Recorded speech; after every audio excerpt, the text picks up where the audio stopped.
guys, it's Gladys, and I'm staying at the Robinhood Resort in Big Bear, California.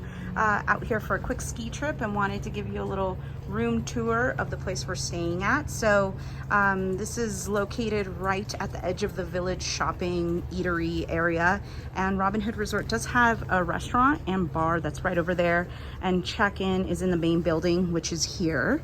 That's the main building. We're in like the secondary main building, and our room is room 18 on the second floor. All of the rooms have two like balcony chairs. If you see on the first floor, they're a little nicer down there with a little table. But anyways, so here's the room. It's a standard king bed, plenty of space for all of your gear, sitting area inside as well. And I love this. It has, all the rooms come with a microwave and a fridge. And this is a really good sized fridge, completely empty. So you can fill it up with your snacks and drinks.